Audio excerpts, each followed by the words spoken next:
तो हेलो नमस्कार, स्वागत है दोस्तों आप सभी लोगों का एक और नए वीडियो लेक्चर में।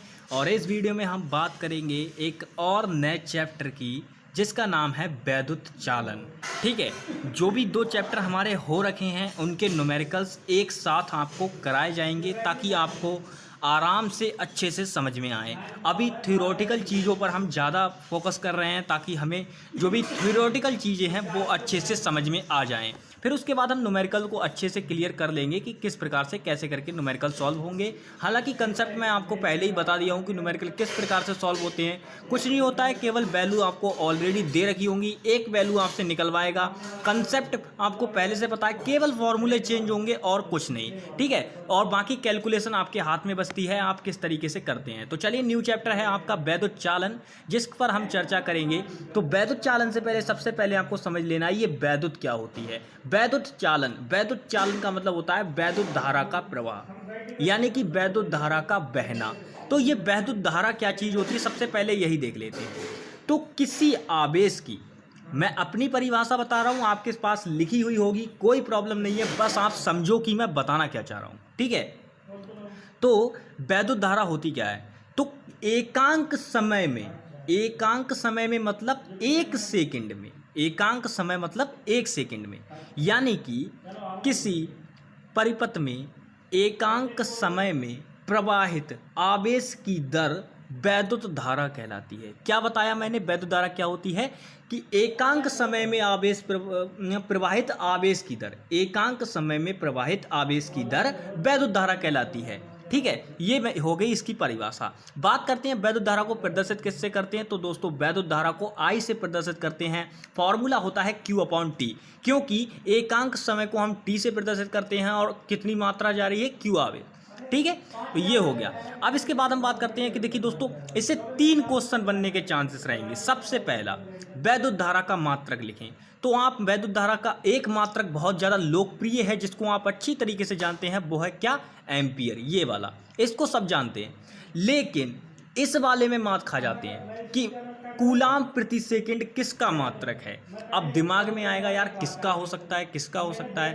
तो वहाँ पर या फिर ऐसे करके भी पूछ सकता है कि बताओ वैद्युत धारा का क्या मात्रक है। अब वहाँ पे एम्पियर आपको ऑप्शन में नहीं दे रखा होगा, तो आप क्या करोगे, तो वहाँ पे आपको कूलाम प्रति सेकंड ढूंढना होगा। ठीक है, चलिए, उसके बाद एक क्वेश्चन और बनता है कि वैद्युत धारा एक अदिश राशि होती है। वो दिमाग में नोट कर लीजिएगा पॉइंट कि वैद्युत धारा एक अदिश राशि होती है।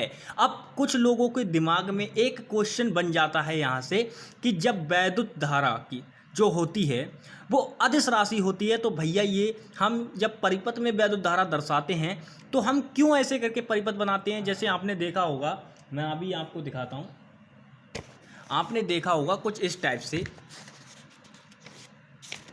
यहाँ पर देख लो, यहाँ पर देख लो, ये थोड़ी सी जगह है, यहाँ देख लेना अच्छे से। ठीक है, यहाँ देखो, मैंने बोला कि मान लो कोई परिपथ है, जैसे मान लो ये कोई 3 प्रतिरोध हैं, ये प्रतिरोध, ये दूसरा प्रतिरोध, ये है। ठीक है, अब ये ऐसे करके ये श्रेणी क्रम में आपके जुड़े हुए हैं 20 वोल्ट की बैटरी के साथ। मैंने ये मनगढ़ंत परिपथ ले लिया है अपने हिसाब से।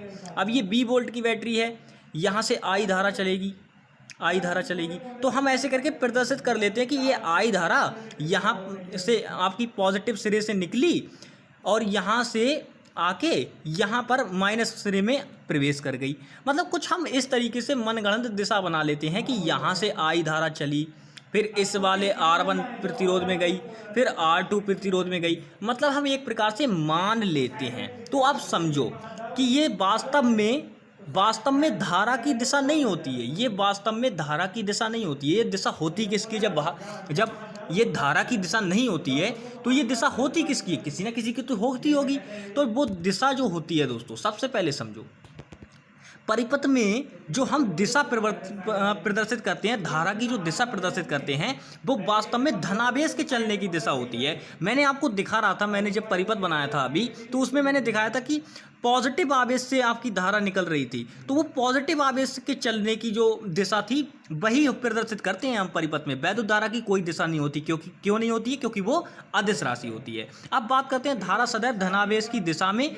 अब यहाँ पे एक क्वेश्चन और बन जाता है कि बताओ भैया कि जो वैद्युत धारा होती है वो ऋणावेश के कैसे दिशा में चलती है, या ऋणावेश से किस प्रकार की मतलब ताल्लुकात रखती है, कैसे भी करके क्वेश्चन पूछ सकता है। तो ऋणावेश के विपरीत दिशा में चलती है और धनावेश की दिशा में चलती है। अब यहाँ से इसको याद कैसे रखें, तो याद रखने का सिंपल कंसेप्ट है, आपको कुछ नहीं करना है, केवल एक कंसेप्ट याद रखना है कि जो वैद्युत धारा की जो दिशा होती है वो धनावेश की दिशा में होती है। बस इतनी बात याद रखो, बाकी बात खत्म, ठीक है। तो ये हो गया वैद्युत धारा।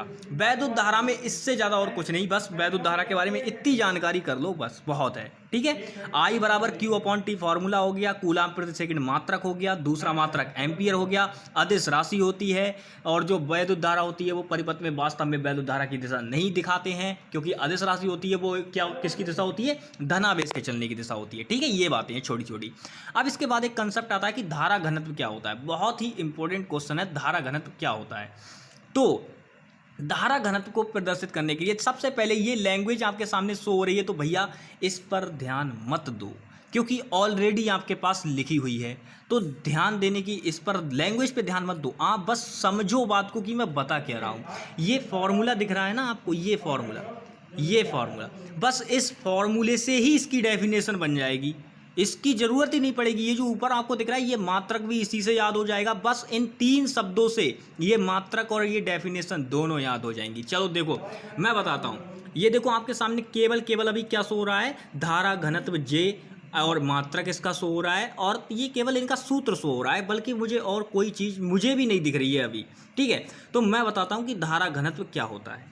तो किसी परिपथ में, ठीक है, एकांक क्षेत्रफल से, ठीक है, समझो कोई चालक होगा, सबसे पहले कोई चालक होगा, उसके एकांक क्षेत्रफल से, ठीक है, कोई चालक होगा उसके एकांक क्षेत्रफल से गुजरने वाली धारा, ठीक है, गुजरने वाली धारा, प्रवाहित होने वाली धारा, A to Z आप जो भी चाहे वो कह सकते हैं, ठीक है। तो किसी चालक के एकांक क्षेत्रफल से गुजरने वाली धारा क्या कहलाती है, आपकी धारा घनत्व कहलाती है। अब यहाँ पे एकांक क्षेत्रफल, और एकांक क्षेत्रफल भी कह सकते हो या क्षेत्रफल की अनुप्रस्थ काट भी आप यूज़ कर सकते हो, क्योंकि बायो वाले होंगे तो अनुप्रस्थ काट को वो अच्छी तरीके से जानते होंगे कि क्या होती है। अनुप्रस्थ जो काट होती है वो एकदम बिल्कुल सूक्ष्मतम इकाई होती है, मतलब सूक्ष्मतम भाग होता है किसी भी चीज़ का, उसे हम क्या बोलते हैं, अनुप्रस्थ काट बोलते हैं, ठीक है।